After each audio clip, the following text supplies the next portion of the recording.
everybody, it's Freelee the Banana Girl here. Today is day 12 of my 30 videos in 30 days, and today's topic is juicing and weight gain.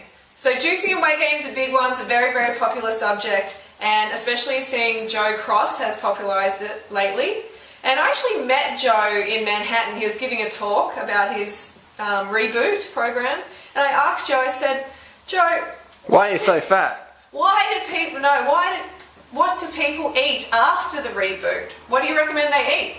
And he looked at me and said, well, I'm not a fanatic. I recommend people eat everything in moderation. And you know what? I probably shouldn't be answering this question. I'll just leave it to my nutritionist on my website. Contact her. And for me, that was a real letdown. It let me know that Joe didn't know what to eat. And he was actually putting on weight again from his juice feast. It was clearly evident to everyone in the audience that he was gaining weight. Because every time he goes off his juice reboot, he binges out on everything. Everything in moderation. You're so lean, I can see in your dress here. Just move your hand a bit for the light can get on there. You do the 12 as well, but you can just see the leanness of this physique. Yeah, well that's what happens because I'm a whole food eater. Carb eater. I'm all about whole foods. I'm all about long-term results. Because there's nothing that upsets me more really is to see people struggling on these fad kind of diets. And I know a lot of people are like, juicing's not a fad diet. Well, yes it is. Well, I don't think it 100% is because I love juices, okay? Let's get this straight. I love juices, I really do. But as a beverage, as a side, in between my meals, not to replace a meal. That's when the problems start to come in, when we replace meals with juices. Because we need the fibre so desperately. Especially someone who's coming from obesity to juicing.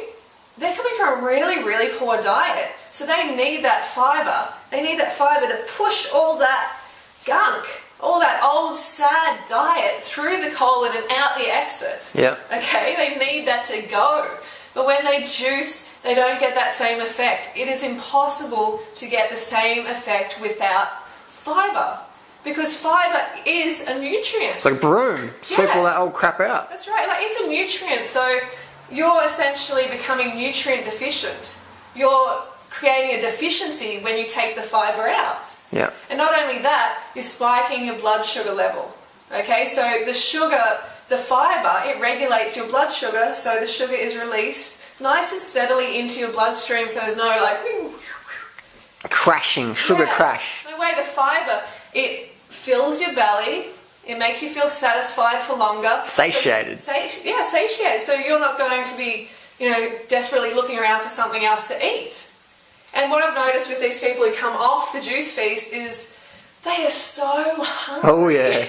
They're like, give me the food. Give me, I just want to eat everything, high fat, high calorie, binge out. The last few days of the fast, I was feeling really like I was missing eating food, like just the act of eating food, because it had been 20-something days with no food, just drinking juices. And even though I felt good, eating food, it's just human nature, right? So unfortunately, the way that I broke the fast was not very good. I'm supposed to transition out slowly and do maybe some smoothies first and fresh fruits and just work myself back in slowly to eating food.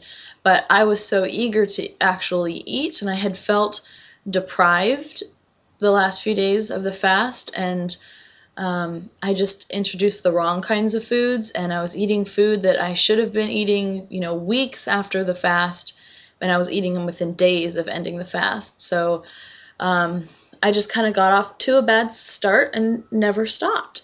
And I just ate really poorly for the last 7 months since the end of the fast. And I ended up gaining back all the weight that I lost from the fast and then some. I think the total is right around 45 pounds from where I was at the end of the fast to today.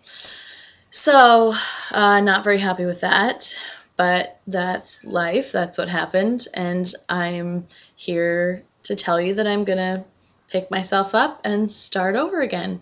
And some people might think that I'm kind of crazy for trying another juice fast. People have been known to go straight to McDonald's after their juice feast. Angela Stokes has put on a lot of weight recently. I used to read her blog now and then because people go, Harley, she just lived on the green juice. How do you explain it? And I'm like, well, she'll be binging, she'll be piling the weight back on, and now she is. It happens. Karma. It happens to everybody in time. But there's some people who say, "Oh, but I know someone who came from obesity to a raw vegan diet via juicing," and for maybe for a month. And I really don't know many people who have done that, who have stayed on course, because a better way to do it is smoothies. You know when people say, "Do you juice?" I say, "Do you smoothie?" Seriously, do your smoothie, because smoothing is fantastic. You know, if you're obese right now and you want to get, healthy, slim, healthy and your weight down and everything, do smoothies, please. Include the fibre. The fibre is important. And then go to raw till 4, before you go to raw vegan. Just do it the nice, natural, gradual way, because weight loss takes time. It didn't take you overnight to get where you are now, to get obese. Did it? No. So it's not going to happen in 2 weeks. It's not going to happen in a month.